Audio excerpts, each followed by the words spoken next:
Nantes, 5 septembre 1661, château des Ducs de Bretagne. Le conseil du roi Louis XIV, où se décide la politique menée au sein du royaume, vient de s'y achever. Louis XIV, très jeune roi de 23 ans, a quelques mois plus tôt, suite à la mort du cardinal Mazarin, pris le pouvoir. Un pouvoir qui va devenir totalement absolu dans moins d'une heure avec l'arrestation de son superintendant, Nicolas Fouquet, qui vient de participer au conseil et qui l'accompagne avec moult amabilité jusqu'à la porte du château, en haut du double escalier. Après avoir pris congé du souverain, Nicolas Fouquet, assis dans sa chaise à porteur, rentre paisiblement chez lui, en passant par la rue haute du château pour traverser la place Saint-Pierre au pied de la cathédrale. Soudain, 2 escouades de mousquetaires surgissent et lui barrent le passage. À leur tête, D'Artagnan. Fouquet sort de sa chaise et le salue courtoisement, mais s'étonne de ce déploiement de force. D'Artagnan lui répond d'une voix forte « Monsieur, par ordre du roi, je vous arrête. » Nicolas Fouquet échappera-t-il à la disgrâce, à la confiscation de ses biens? Sauvera-t-il même sa tête? Pourquoi cette arrestation arbitraire du ministre le plus influent du royaume? En quoi ouvre-t-elle la voie à tout ce qui va faire de ce très jeune roi de 23 ans le bientôt monarque absolu Louis XIV? C'est tout le mystère et l'enjeu de l'affaire Fouquet, le premier et le plus grand scandale politique du long règne de Louis XIV, qui deviendra pour la postérité le roi Soleil.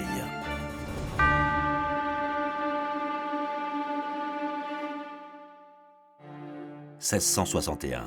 Le royaume de France est enfin en paix, grâce au chef-d'œuvre du cardinal Mazarin, le mariage de Louis XIV avec l'infante d'Espagne et la ratification du traité des Pyrénées. Traité qui met fin à 30 ans de guerre avec la dynastie des Habsbourg et à la Fronde, une guerre civile qui a déchiré la France. Et c'est donc, laissant une France stable et renforcée, que le cardinal Mazarin, Premier ministre de la France et parrain de Louis XIV, rend son âme à Dieu. Mais non sans avoir auparavant donné ses recommandations à son royal filleul. Il a quelques restrictions à l'égard de Nicolas Fouquet, disant si on pouvait lui ôter les femmes et les bâtiments de la tête, eh bien, sans doute serait-il un grand ministre. Donc c'est déjà un peu restrictif. Enrichi des précieux conseils de Mazarin, le jeune monarque, dès le lendemain de la mort de son mentor, réunit à Vincennes ses principaux ministres. Le chancelier Séguier, les ministres, les secrétaires d'État. Je leur ai dit que jusqu'à présent, j'avais bien voulu laisser gouverner les affaires du royaume par feu monsieur le cardinal. Mais qu'avec sa disparition, il était temps que je les prenne en main, moi-même. Je me passerai donc de Premier ministre. Tout est dit. Le roi accomplit une révolution politique, fondatrice de la monarchie absolue, avec cette décision de se passer de Premier ministre. Et c'est donc un terrible désappointement pour celui qui briguait ce poste suprême, Nicolas Fouquet, premier conseiller du roi, procureur général du royaume et surintendant des finances. Donc Fouquet se rend compte qu'il ne connaît pas bien ce jeune roi qui a 22 ans et demande un entretien particulier. Il lui explique que les choses ont été... on a géré dans l'urgence les affaires, notamment les affaires financières. Mais il ne convainc que très modérément le roi, et de fait, il a profité des périodes de troubles et de guerre pour se constituer une clientèle d'amis et d'affidés dans la finance et les arts, à tel point de devenir incontournable, indispensable, jusqu'à aller un peu trop loin. J'en étais conscient. C'est pourquoi j'ai rapidement fait amende honorable au roi sur ma gestion passée des finances de l'État. Mais non sans préciser que j'avais souvent dû agir sous l'emprise de l'urgence durant les conflits qui ont meurtri le royaume. Et jamais sans le consentement du cardinal. J'avais enfin assuré le roi de mon indéfectible fidélité et promis à l'avenir de me conformer strictement à ses ordres. Le roi lui pardonne par des paroles généreuses, dira Fouquet lui-même dans ses mémoires, dans ses défenses. Et donc Fouquet est rasséréné. Rasséréné, oui, mais pas complètement, car Louis, tenant compte des conseils du cardinal, ajoute une condition déplaisante pour Fouquet. Oui, j'ai aussi ordonné à M. Fouquet de collaborer avec M. Colbert. Cet homme m'avait été chaudement recommandé par mon parrain, à sa dernière extrémité, sur son lit de mort. Il m'avait vanté les qualités de Jean-Baptiste Colbert, ses compétences et ses idées novatrices. Il a d'ailleurs très habilement géré pendant des années les affaires de notre bien-aimé cardinal. Factotum de Mazarin tout au long de la Régence, Colbert s'était aussi affirmé comme l'un des plus irréductibles opposants au surintendant des finances. Et en effet, en 1659, il y a déjà une première tentative de la part de Colbert pour éliminer Fouquet. C'était à l'époque du voyage vers Saint-Jean-de-Luz pour le mariage du roi. J'avais constitué un dossier pour informer Monseigneur le cardinal des agissements du surintendant. Ce qui a été mon travail et l'expression de ma fidélité à son éminence. Un mémoire va être remis à Mazarin et Fouquet, qui contrôle la poste, en a communication, le fait copier par ses amis et va se présenter devant Mazarin juste avant l'arrivée de ce mémoire en essayant de dégonfler l'affaire. Colbert veut en réalité la peau de Nicolas Fouquet parce qu'il voudrait bien occuper sa place de ministre et sa place de surintendant des finances. En fait, tout oppose Nicolas Fouquet et Jean-Baptiste Colbert. À la flamboyance et à l'onctuosité tout en nuances de Fouquet s'opposent le ton cassant et la rudesse de Colbert. Si l'un est entouré de courtisans, l'autre n'est guère apprécié à la cour. Peut-être n'est-ce pas un hasard si les armes de Fouquet comportent un écureuil et celles de Colbert une couleuvre. Eh oui, une couleuvre, tout à fait notre homme. Rampant, insidieux, glacial, la mine triste, sans envergure aucune. En un mot, le Nord, comme le surnomme Madame de Sévigné. Oui, Colbert n'est pas apprécié de la cour, contrairement au brillantissime Fouquet, qui lui était au sommet de sa puissance et de son pouvoir de séduction. Il possédait à Paris et alentour plusieurs demeures prestigieuses et était aussi propriétaire de l'île de Belle-Île en Bretagne et du château de Vaux-le-Vicomte, où travaillaient l'architecte Levaux, le peintre Lebrun et le jardinier Lenôtre. Également mécène des arts, Fouquet s'était entouré d'une petite cour d'écrivains, comme Molière, La Fontaine, Madame de Sévigné, Madame de Scudéry, qui profitaient tous de ses largesses. Le surintendant était plus roi que le roi lui-même. Les caisses de l'État étaient vides, et lui se retrouvait à la tête d'une fortune fabuleuse lui permettant d'entretenir une cour, de donner des fêtes somptueuses, pouvait-on s'en féliciter? Les médisances de M. Colbert n'ont d'autre but que de cacher les origines de sa propre fortune, acquise grâce aux compromissions et combinazioni faites au long de son service auprès du cardinal. Il lui faut donc désigner un coupable, moi, pour détourner les regards. Ce faisant, il fait en quelque sorte d'une pierre deux coups. Il jette un voile pudique sur son passé gênant et il prend ma place. Dans le cadre de sa fonction de surintendant des finances, M. Fouquet gangrenait le royaume. J'ai informé le roi. Il fallait agir. Colbert qui va chaque semaine un sac de velours sous le bras dans lequel se trouve un registre qu'il montre à Louis XIV en lui disant « Regardez, sire, Nicolas Fouquet continue ses malversations, continue d'emprunter à taux usuraire. Regardez, il continue, c'est le même système qu'auparavant. » J'avais pris note des doléances de Colbert. Et de fait, toutes ces magnificences de M. Fouquet commençaient à m'irriter grandement. N'était-ce pas mon rôle, à moi, de m'illuminer de tant de grandeur au service du royaume? Et puis d'où venait l'argent? Louis XIV, lui, voit l'intérêt de l'État, sa grandeur personnelle, évidemment, de son règne, et il considère qu'avec Fouquet, il ne peut pas travailler. Et c'est un homme dangereux aussi pour le roi, puisqu'il connaît quantité de secrets d'État. Je songeais donc à éloigner Fouquet des affaires. Et malgré les insistances de M. Colbert, je répugnais à un règlement de compte. D'autant que le surintendant pouvait encore nous être utile, et que sa chute, mal contrôlée, aurait pu entraîner une perte de confiance désastreuse pour les finances de l'État. Comment convaincre Louis XIV que Nicolas Fouquet doit être disgracié et même exécuté? C'est la question que se pose Colbert, pour qui Fouquet représente tout ce qu'il n'est pas et voudrait être. Il pense qu'il ne pourra s'épanouir complètement au service du roi qu'avec la déchéance du surintendant.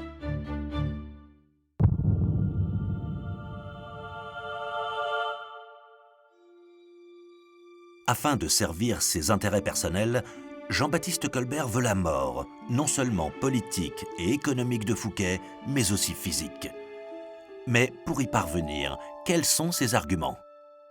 On s'aperçoit que l'argent public transite dans les comptes de Fouquet de façon extravagante, qu'on demande même à des traitants, des partisans, de payer directement la solde des troupes. Tout cela dans une confusion gigantesque.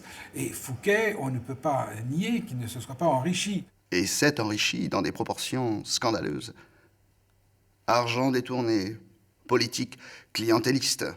Les pratiques du surintendant étaient insupportables et ont largement appauvri le royaume. Pendant que Monseigneur menait grand train, au préjudice de l'État. Cette description concerne la politique financière menée depuis 30 ans par le cardinal de Mazarin, secondé par Colbert. Ce n'est pas moi, l'instigateur du système financier et fiscal du royaume. Et puis, c'est quand même bien malgré tout ce système qui a permis de tenir coûte que coûte, de battre nos ennemis, de maintenir le roi sur son trône, de lui laisser un royaume en paix, le plus puissant et prospère d'Europe. C'en est fini des justifications faciles, d'urgence de guerre. Nous sommes en paix maintenant, depuis plusieurs années. Et moins de 50% des impôts collectés arrivaient jusqu'au roi. Quant au reste, je vous laisse deviner quelle était sa destination. Château, femmes, clientèle, artistes. Et malgré la bonté du roi de lui pardonner ses malversations financières passées, M. Fouquet persistait dans ses errements. Et Colbert, quand il dénonce évidemment les pratiques qui se poursuivent après la mort de Mazarin, évidemment omet de dire que la confiance n'est pas revenue du côté de l'État. On se méfie toujours de la signature de l'État. Eh oui, on se méfie toujours de la signature de l'État. Et donc, avant de se débarrasser d'un Fouquet garant de la confiance des financiers, Louis XIV attend, hésite, écoute, pèse le pour et le contre, afin, sans risquer la banqueroute du royaume, de remplacer le surintendant par Colbert. Grâce à Colbert, Louis XIV a l'assurance qu'il peut se passer de Fouquet. Que l'homme indispensable, que l'homme précieux, indéniablement, n'est pas irremplaçable. Et c'est Fouquet lui-même qui va se discréditer en commettant un certain nombre de maladresses qui vont fortement contribuer à attiser l'ire du roi par paliers successifs. L'une des habitudes de Fouquet était de joindre l'utile à l'agréable, en piochant parmi les demoiselles d'honneur de la reine. Toutes ces ravissantes jeunes femmes étaient pour Nicolas Fouquet, qui savait les couvrir de ses largesses, autant d'espionnes potentielles, d'espionnes, mais aussi d'occasions de séduire. Nicolas Fouquet veut toutes les femmes qui sont autour de lui, et en particulier les fameuses demoiselles d'honneur qui vont lui servir aussi de jolies espionnes dans l'entourage de la reine-mère et du roi. Et donc, après avoir appris que mademoiselle de la Vallière était devenue la maîtresse de Louis, il tente de la faire entrer dans son jeu. Était-ce pour la séduire? Tout le monde l'a cru, mais on s'est abusé. Il tentait de la circonvenir, de l'acheter comme espionne, la pensant faite du même bois pourri que les autres. La demoiselle ne vivait que par l'amour du roi. Elle crut qu'on voulait porter atteinte à son fragile bonheur. Jamais je n'ai eu le désir de séduire la jouvencelle. J'ai seulement cherché à m'en faire une amie, une alliée. Elle avait l'oreille du roi. Je voulais l'assurer qu'elle ne manquerait de rien. L'ennui, c'est que mademoiselle de la Vallière se trompe sur les motivations de Fouquet. Elle se plaint donc à son royal amant. Elle me fait plus de plaisir que m'en fait ma grandeur. L'union de nos deux cœurs me ravit. Et cet ingrat, ce perfide de Fouquet, tentait de me la voler. Ça n'a pu qu'aigrir Louis XIV. Mademoiselle de la Vallière était une jeune femme très effacée, donc qui ne jouait pas son rôle de maîtresse avec ostentation, donc c'est une gaffe. Mais Fouquet a probablement pensé que Mademoiselle de la Vallière, il saurait aussi en faire une alliée, comme il l'avait fait d'Anne d'Autriche, une de plus. Et il s'y est mal pris, il a dû l'effaroucher, et ça a été au contraire un moyen de plus de déplaire au jeune monarque. La jalousie s'était invitée dans le cœur du roi. Je n'ai plus qu'à l'attiser contre Fouquet. Et de fait, le surintendant me facilitait le travail. Ainsi, également cette bourde concernant la reine-mère et ses bonnes œuvres du Val-de-Grâce. Fouquet est très aimé d'Anne d'Autriche, il lui a donné de l'argent pour son merveilleux bâtiment qu'est le Val-de-Grâce, qu'elle chérissait. Pour elle, c'est un homme tout à fait indispensable, donc elle saura non seulement sa protectrice, mais elle pourra le défendre. Oui, et Fouquet va le perdre, ce seul soutien dans l'entourage proche du roi. Nouvelle maladresse? Si j'en ai parlé au roi, c'est seulement pour lui montrer que je ne lui cachais rien de mes comptes. Hélas, Louis est allé s'en ouvrir à sa mère, qui m'avait fait jurer de ne jamais en parler. Le roi va s'empresser d'aller dire à Anne d'Autriche qu'il le défendait, en disant le surintendant, vous ne pouvez pas vous en prendre à lui, c'est un homme parfaitement honorable. Bien, elle lui dit, mais regardez, voilà, il m'a avoué qu'il vous avait donné 200 000 livres pour les travaux du Val-de-Grâce. Et c'est à ce moment-là que Anne d'Autriche va accuser le coup et va bien comprendre qu'elle a été trahie et elle va le laisser tomber. Que le surintendant prête de l'argent en cachette à la reine-mère n'est pas une manière que j'approuve. On voit bien que c'est une construction, et progressivement, il perd ses appuis politiques et il se retrouve seul. Seul, de plus en plus, face au roi qui l'irrite avec ses maladresses à répétition. Irritation qui va devenir colère, alors que Colbert apprend qu'à Belle-Île, petit bout de terre flanqué d'un ouvrage militaire au large des côtes bretonnes, Fouquet améliore les défenses, entretient une garnison, arme des vaisseaux de guerre. En voyant là l'élément décisif qu'il n'osait espérer pour précipiter la chute du surintendant Nicolas Fouquet, Colbert exulte. Mais que se passe-t-il vraiment à Belle-Île? Par diverses sources, j'avais appris que Fouquet fortifiait Belle-Île à titre privé, avec une garnison de 200 hommes, 400 pièces de canon, des bombes, des mortiers, des armes pour 6000 hommes. Ce pouvait être une place forte idéale pour une nouvelle fronde. Il me fallait en savoir plus. Colbert envoie à Belle-Île un espion déguisé en marchand de vin, donc une petite felouque qui part vers la place de Belle-Île. Et là, le marchand de vin découvre des choses tout à fait extraordinaires. Un secret autour de toutes ces opérations qui se font. Des navires, des frégates qui ont été commandés en Hollande, armés de canons. 400 canons doivent équiper la place. Des mousquets qui arrivent. L'espion envoie donc un rapport et un plan détaillé à Colbert, qui se précipite aussitôt chez le roi. À entendre me conter ces préparatifs militaires de Belle-Île, mon sang s'échauffa. Avant, je ne songeais qu'à éloigner ce scélérat des affaires. Mais à lire ce compte-rendu, je changeai d'avis. Ce n'était ni plus ni moins que de la sédition, qui ravivait en moi le bien triste passé de mon enfance, avec les époques de fronde. Il osait s'en prendre à mon autorité de roi et à l'État que je représente. C'était un crime de lèse-majesté. Un crime de lèse-majesté? Non. Il s'agissait de mes rêves d'aventure coloniale. Belle-Île me fournissait la base navale idéale pour le réaliser. J'y construisais un port pour accueillir les navires de haute mer, qui pouvaient partir ainsi à l'assaut des richesses du monde. Le sucre des Antilles, la morue de Terre-Neuve, les fourrures du Canada, les épices des Indes orientales. Il fallait bien restaurer les murailles pour garantir la sécurité de la place et des navires. Que M. Fouquet poursuivit ses travaux de fortification dans un pays en paix avec ses voisins et calmé intérieurement, cela n'était pas naturel. Depuis la mort de Mazarin, on ne me prenait pas au sérieux. On doutait de mon application et de ma persévérance. Mon dessein de me passer de Premier ministre semblait être un caprice d'enfant. Il fallait donc frapper un grand coup, un coup de majesté. L'arrestation et la destitution du surintendant devenaient indispensables. Louis XIV est le continuateur d'une grande tradition monarchique qui veut que le roi ait un pouvoir absolu, c'est-à-dire dénué de toute loi. Il n'a de compte à rendre à personne, sinon à Dieu, ce qui n'est pas rien. Il ne faut pas qu'il soit idique. Dans ses coups de maître, le roi pense qu'il agit en toute justice, c'est-à-dire qu'il travaille au bien de son État. Et pour travailler au bien de son État, Louis XIV va user de son pouvoir monarchique absolu pour organiser l'arrestation de Fouquet. Celui-ci comprend-il l'évolution du roi à son égard et va-t-il écouter ses amis proches dont les avertissements et alarmes se font de plus en plus pressants?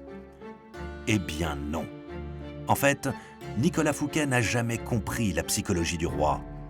Pour preuve, cette décision d'organiser à son château de Vaux-le-Vicomte, le 17 août 1661, une fête somptueuse, exceptionnelle.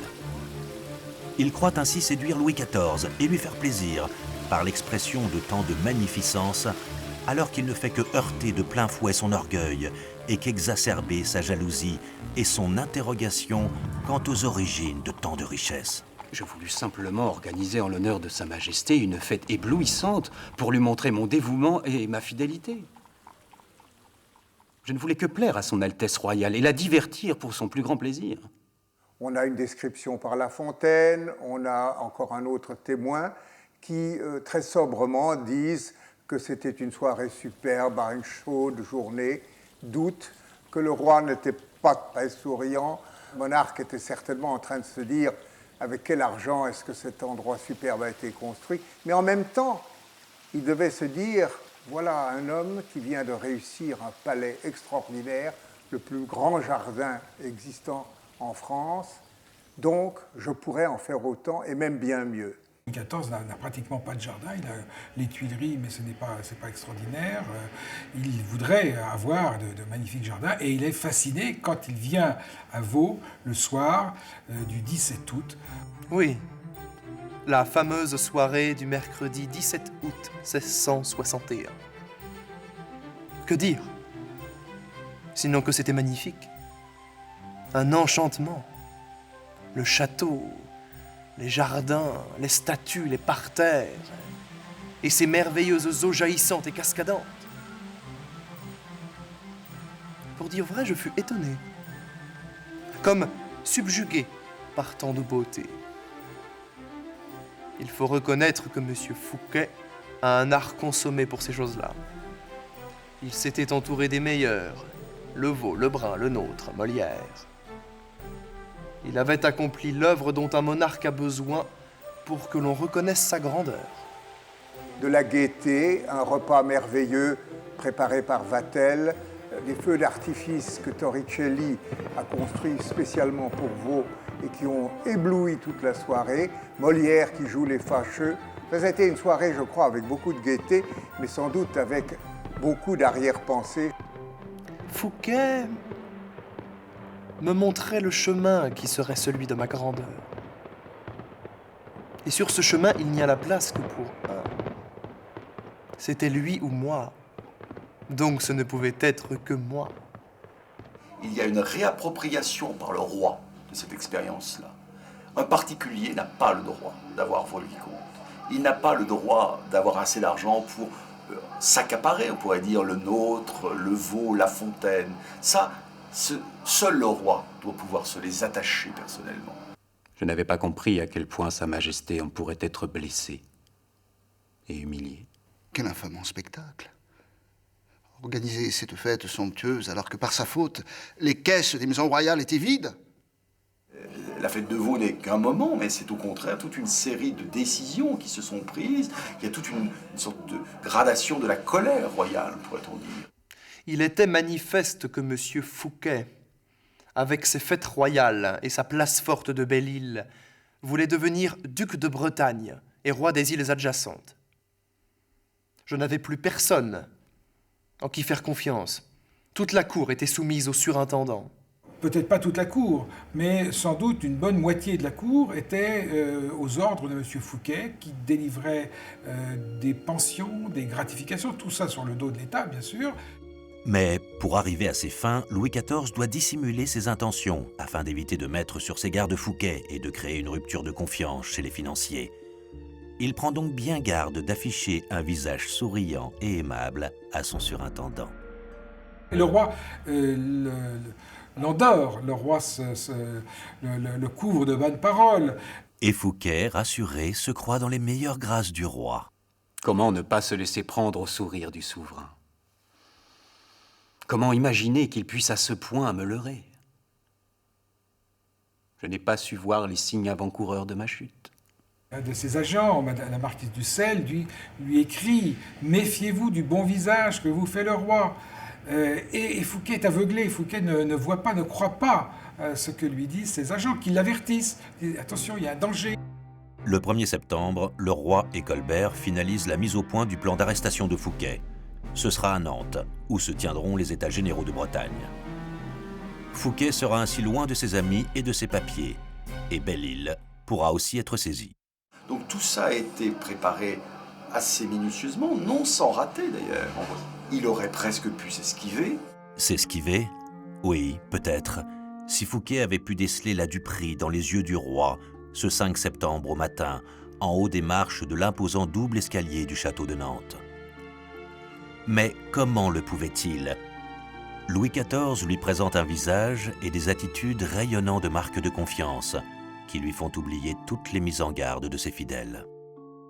Comment pourrait-il imaginer que là, juste en bas des marches, au grand portail de la cour d'honneur, le piège est en place? J'avais bien insisté auprès de M. d'Artagnan, lieutenant de mes mousquetaires, de garder le plus grand secret sur sa mission et de n'arrêter le surintendant qu'après notre conseil, une fois hors du château de Nantes. Le roi agit comme un conspirateur de l'État. Il reprend les mêmes méthodes, finalement, que prendraient contre lui ses pires ennemis. Le secret était indispensable à cette arrestation, mais la compliquait aussi. Or, suite à un mauvais concours de circonstances, la confirmation définitive de l'opération par le secrétaire d'État à la guerre fut différée. Et pendant ce temps, Fouquet avait quitté le château, disparu dans la foule. D'Artagnan était paniqué. J'en fus fort contrarié. Et j'ordonna qu'on le trouvât, quitte à fouiller la ville, maison par maison. D'Artagnan et ses hommes partirent à la recherche de Fouquet, dans tout Nantes. Les minutes furent longues, très longues. Avait-il fui? Avait-il eu vent de sa prochaine arrestation? Nous étions fort inquiets. Mais non, Monsieur Fouquet ne fuyait pas. Il rentrait paisiblement chez lui quand mes mousquetaires le rattrapèrent et firent faire halte à son carrosse. Je ne m'attendais nullement à cela. À mesure que je pris connaissance de la lettre de cachet, tout se mit à tourner autour de moi. Bien qu'on m'ait maintes fois alerté, bien qu'on m'ait même enjoint de fuir, je croyais être dans l'esprit du roi, mieux que personne en ce royaume. On peut s'étonner qu'un homme surdoué ne se soit pas méfié et soit tombé dans le piège. Je crois que c'est explicable, d'abord parce qu'un homme tel que lui est tellement assuré de lui-même, a une telle confiance en lui, qu'il se dit qu'il surmontera toutes les difficultés. Et puis je crois qu'il y a une part de naïveté. Le bon accomplissement de cette affaire me mit fort aise. Car il est vrai, j'avais craint le coup d'État. Monsieur Fouquet en avait les moyens, et il eût pu prendre ma place. Et si j'ai dû feindre, c'est que je n'avais pas le choix. Ce n'est pas une petite aventure que de se débarrasser de quelqu'un d'aussi influent que lui, avec tous ses réseaux. Gardé par d'Artagnan, Nicolas Fouquet, après être passé par Angers et Amboise, est incarcéré à Vincennes. Son domestique et son médecin particulier sont autorisés à partager sa prison et l'on fait venir quelques-uns de ses meubles. Mais il n'a droit à aucune visite. Sa femme, sa famille et ses amis sont éloignés ou exilés. Oui, l'on veut m'humilier, me réduire au silence, me briser. Mais j'ai l'intention de me battre et que justice me soit rendue. En fait, quel crime reproche-t-on à Nicolas Fouquet? D'abord, le péculat. Il a détourné de l'argent public. Ensuite, plus grave, la lèse-majesté. Il a armé une place forte à Belle-Île et planifié une sédition. Que risque donc Fouquet au terme du procès qui commence et va durer près de 3 ans? Peut-il espérer échapper à la colère du roi?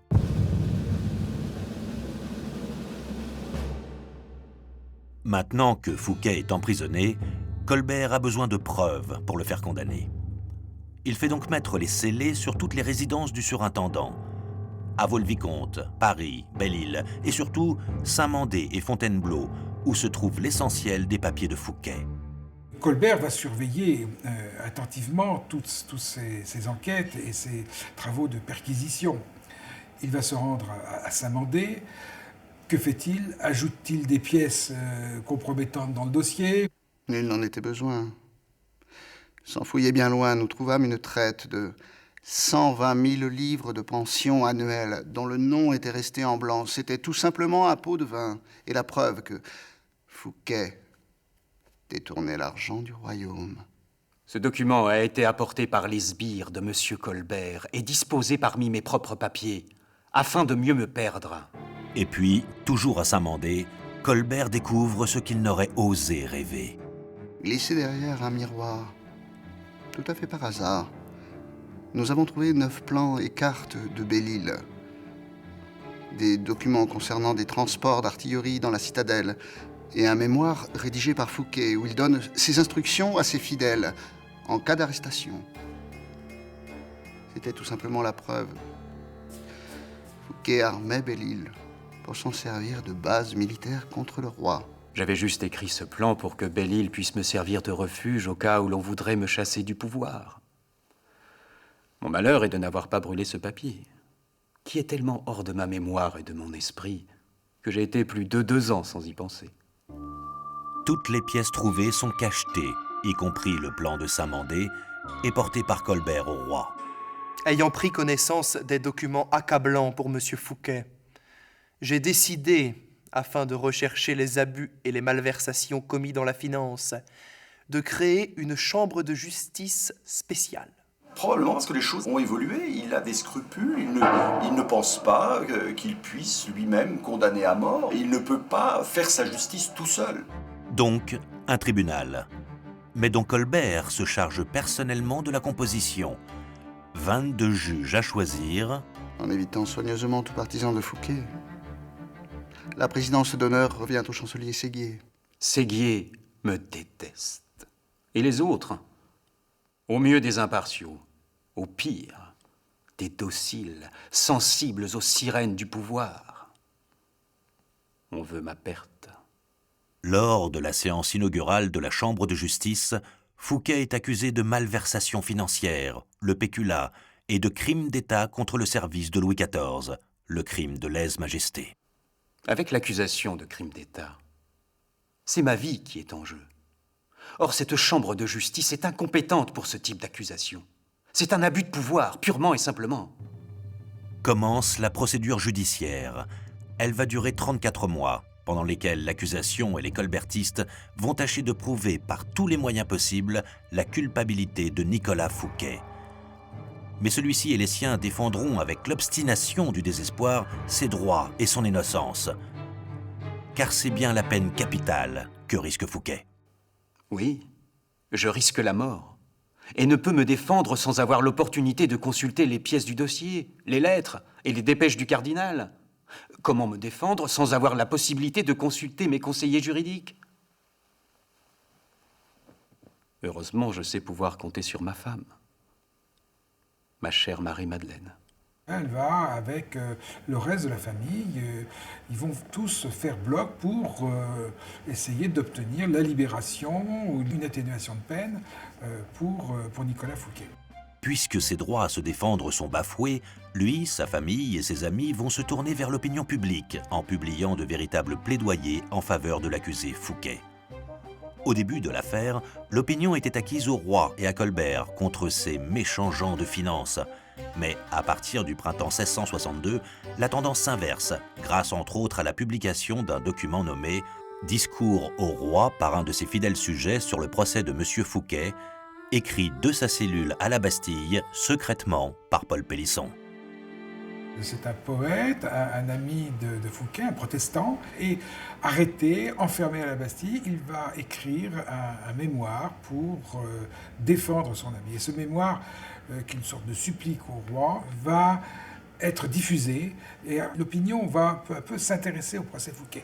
Et on le voit bien, c'est progressivement que les esprits se sont libérés, que l'opinion publique se mobilise, que les amis de l'ancien surintendant sont présents, trouvent des arguments, et que lui-même, qui est un juriste hors pair, va lutter pied à pied sur le plan juridique, face à des juges qui sont très embarrassés par ses répliques, parce qu'ils parlent le même langage. Oui, nous parlons le même langage. Et je me targue même de le parler mieux qu'eux. N'étais-je pas à leur place il n'y a pas si longtemps ? Il n'en faut pas plus qu'une belle éloquence pour apprivoiser ces messieurs les magistrats.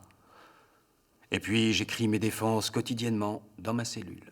Fouquet va écrire en prison un certain nombre de mémoires, ce sont ses défenses, en réponse aux attaques du procureur Denis Talon. Eh bien, Fouquet écrit et fait passer clandestinement ces documents. Madame Fouquet les fait imprimer dans une presse clandestine, notamment à Montreuil. Cette imprimerie de Montreuil fait merveille, à la barbe des sbires de Colbert. Mais on me le fait payer très cher, me privant de tout. Et surtout d'avoir accès à mes avocats. Et donc, sa famille multiplie les requêtes pour le respect des droits du surintendant. Le 2 octobre 1662, le roi cède. Oui, c'est un comble. Maintenant, M. Fouquet confère dans sa cellule avec ses avocats. Et la procédure traîne en longueur. Que va-t-on croire dans les cours européennes si l'on me voit bien en peine d'arriver au bout de cette affaire? Il faut en finir au plus vite. Guidé par le désir d'en finir, c'est Louis XIV qui, faisant fi des us et coutumes, va choisir lui-même les 2 rapporteurs du procès, Le Cormier de Sainte-Hélène et Olivier Lefebvre d'Ormesson. Leur rôle, faire les propositions de peine, ce qui leur donne un pouvoir considérable pour peser sur le jugement final. C'est donc un choix décisif, et l'un des 2 rapporteurs va changer le cours de l'affaire.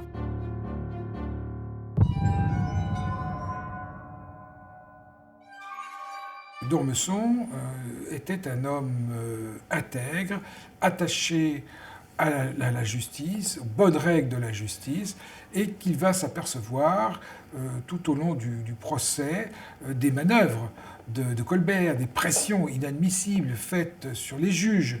D'Ormesson, c'est un peu l'homme qu'on n'attendait pas, c'est-à-dire qu'il représente ces juges qui vont se faire leurs propres sentiments et qui vont appliquer en quelque sorte les règles de la justice royale à ce cas-là. Je suis un magistrat dont le seul souci est le respect du droit, sous toutes ses formes. 20 mois après son arrestation, Nicolas Fouquet est transféré à la Bastille. C'est sa 4e prison.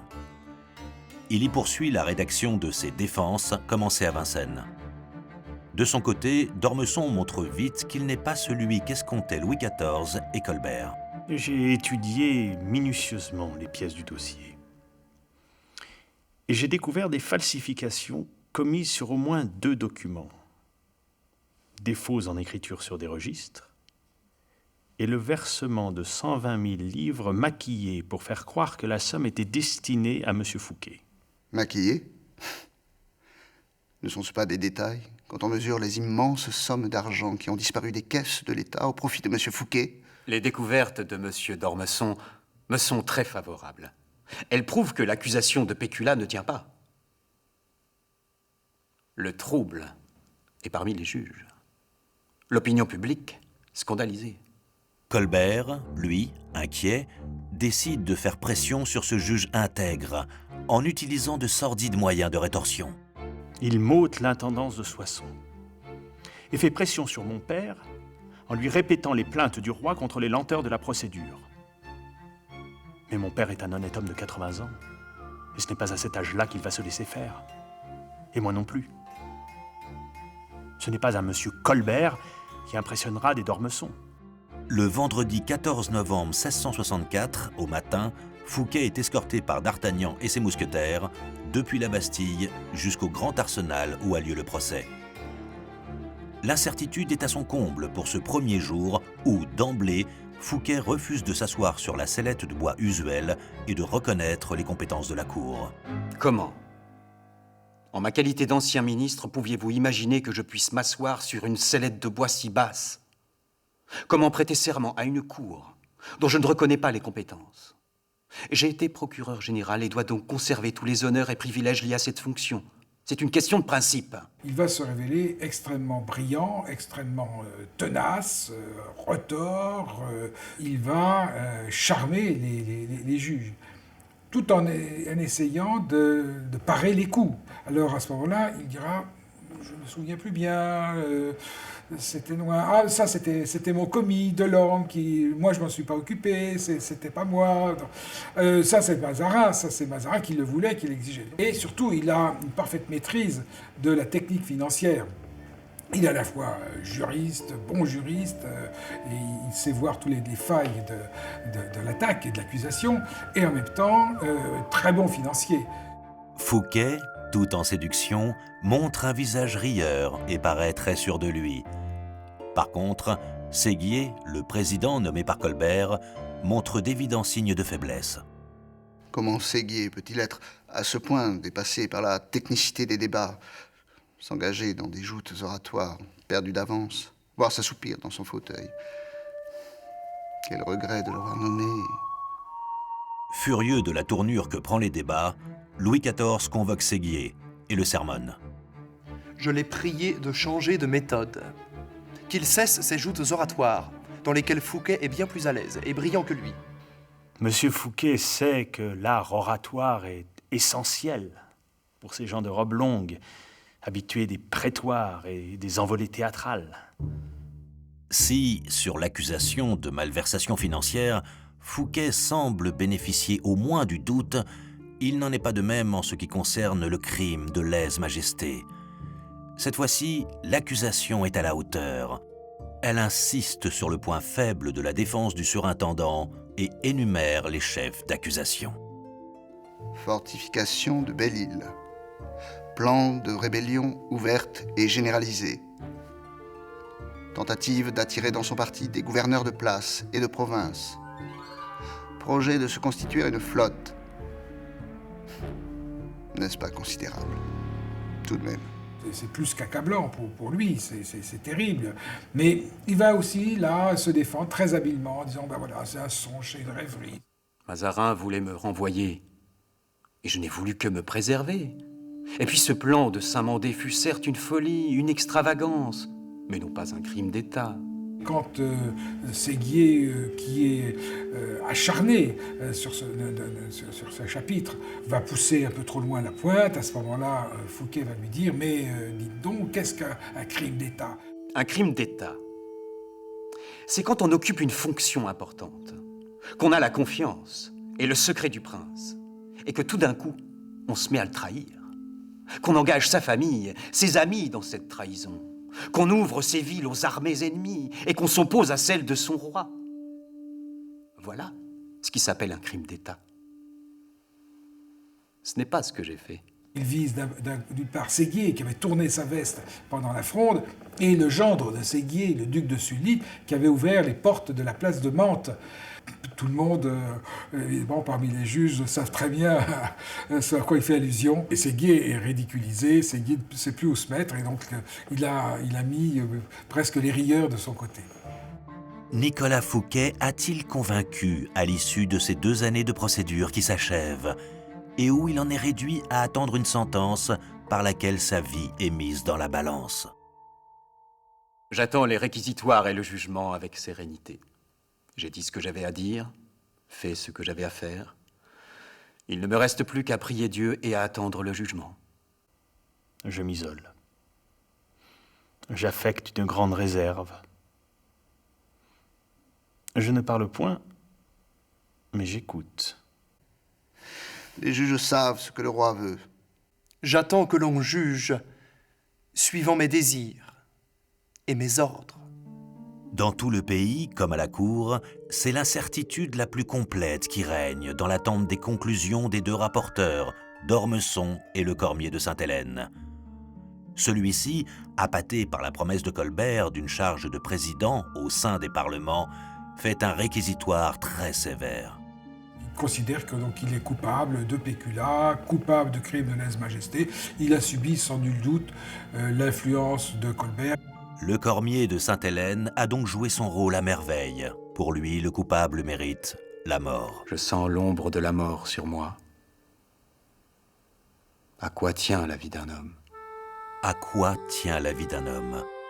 En l'occurrence, pour Nicolas Fouquet, sûrement à monsieur Olivier d'Ormesson, qui, s'il propose une autre peine que la mort, voulue par le Cormier de Sainte-Hélène, offrira aux 22 juges la possibilité de s'exprimer en votant pour choisir entre la mort et une peine réduite. Au sujet du crime de péculat, je conclus que les preuves ne sont pas entières et l'on ne peut tabler sur des faits précis. Quant au crime d'État, il n'atteint pas la gravité qu'on a voulu lui donner. Ce ne fut qu'une simple pensée, fort méchante, indubitablement, mais dépourvue du moindre commencement d'exécution. Je propose donc la peine de bannissement perpétuel et la confiscation de ses biens. Il ne suit pas cette idée que l'on voulait avancer, qu'il y avait crime d'État et que par là même, la mort s'en suivait. Et oui, Olivier d'Ormesson, bravant les directives royales, n'a écouté que la voix du droit et de la justice. Quel courage, quelle abnégation qu'il n'a pas fini de payer. J'apprécie à sa juste valeur le courage de monsieur d'Ormesson. Beaucoup dans ce royaume seraient bien avisés à en tirer leçon. Maintenant, il me faut attendre, sereinement, prêt à tout, mon âme et mon corps entre les mains de Dieu. Entre les mains de Dieu. Non, plutôt entre celles des 22 juges qui doivent, après 2 années de combats juridiques acharnés, se prononcer en choisissant soit les conclusions de d'Ormesson, soit celles de Le Cormier de Sainte-Hélène. D'un côté le bannissement, de l'autre la mort.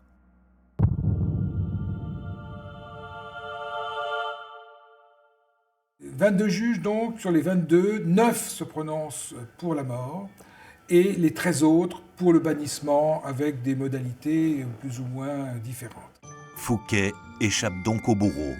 Et c'est une brillante victoire pour lui, sa famille, ses amis et l'opinion publique. Et un terrible camouflet pour le roi. Et pour Colbert. Un camouflet. Comme vous y allez. Non. Monsieur Fouquet est épargné. N'est-ce pas la preuve que je n'ai pas le pouvoir, qu'on me prête d'avis de tout à chacun d'influencer la justice? Oui, c'est un camouflet pour Colbert et évidemment pour le roi. À l'écoute de cette sentence, je suis fort contrarié. Croyez bien que si M. Fouquet avait été condamné à mort, je l'aurais laissé mourir, sans hésiter. Les juges ont su entendre mes arguments et suivre cet honnête homme qu'est d'Ormesson, qui a su déceler le vrai du faux dans ce procès à charge et résister aux intimidations, chantages et corruption de Colbert qui voulait obtenir ma tête. Oui, si Fouquet échappe au bourreau, c'est bien grâce à Olivier d'Ormesson, qui, de plus, sans le vouloir, s'est acquis auprès du peuple un respect et une notoriété considérables. J'ai dû barricader ma porte afin d'éviter d'être porté en triomphe. On me célèbre. Je suis celui qui a résisté à la tyrannie.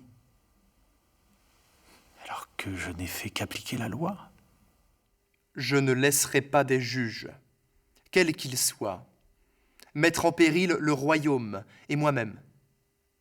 Je suis Louis le XIVe, et j'entends que ma volonté soit respectée. En effet, Louis XIV ne peut accepter cet affront du tribunal et laisser libre à l'étranger un homme potentiellement dangereux pour son pouvoir. Il décide donc, sur les conseils de Colbert, de changer la sentence du tribunal. J'ai décidé de commuer la peine de bannissement à perpétuité en une peine de prison à vie à la forteresse de Pignerol, dans les Alpes. De fait, le bannissement punirait davantage la France que l'accusé, car il laisserait libre un esprit factieux et mouvant, qui pourrait tout entreprendre contre nous. J'agis en roi. Il faut bien voir que pour Louis XIV, le bannissement était très dangereux. L'idée qu'il puisse continuer à vivre à l'étranger. Fouquet connaissait des secrets très importants de l'État. Il avait participé au conseil du roi pendant des années. Il était dangereux d'envoyer quelqu'un à l'étranger qui aurait pu être le centre de ralliement d'une opposition. Jamais je n'aurais intrigué de l'étranger contre mon souverain, contre mon pays. Mais à entendre l'enthousiasme populaire envers moi, les foules qui partout m'acclament en héros, je comprends la décision du roi. Il n'avait guère le choix. Et oui, l'on craint un soulèvement populaire en faveur de Fouquet. Il est devenu un symbole de l'arbitraire royal. Et moins de 3 heures après la lecture de la sentence, une voiture, escortée de 100 mousquetaires à cheval, quitte la Bastille et emporte le surintendant déchu vers les Alpes, jusqu'à la citadelle de Pignerol, oubliette d'un siècle qui sera celui du roi Soleil.